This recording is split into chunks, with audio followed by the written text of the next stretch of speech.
Sizlerge. Erçenin uqallığını telefonda ko'rsatish uchun Faxriyar yanına borayım. Tibini ko'rsatayım bular. To'g'ri. Bor yaniga, tibini ko'r. Esdan tush.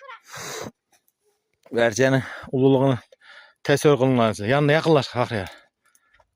Ana ko'rdinsizlarmi? Ana. Abi bunu Erçeni qarang. Bu yağı ana şu erçenin ulug'ligini tasavvur etinglarsizlar. Her bir erçe shunday mana. Manzarani qaranglar. Hozir sizlarga ko'rsatadigan manzaramni mendan boshqa hech kim ko'rsatmaydi deydi. To'xta. Mana bu erchani qara mana. Mana. Faxriy yanına chiq deysiz. Faxriy bir chiq. Voy. Mana bu erchani uqalligini tasavvur etinglar. Quchoqlab erchani. Ana.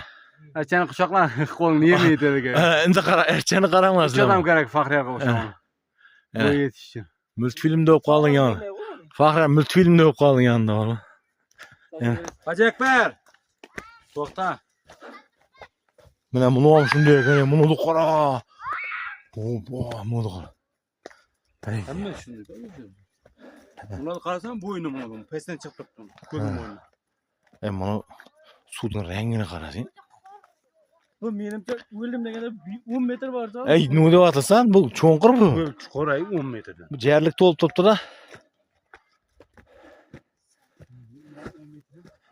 Ya hay u. 40 metr kamida 50 metr. Mana bu sarichilik. 90 metr. Mana erchalarni qaranglar, erchalarni qaranglar, o'nchiqqa o'xshaydi mana erchalarni qaranglar. Taroqdan qarami? Uqalligini qaranglar endi.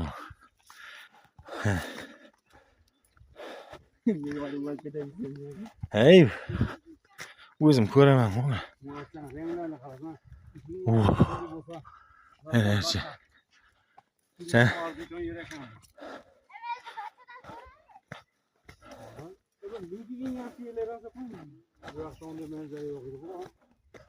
ercha. Doğru ya.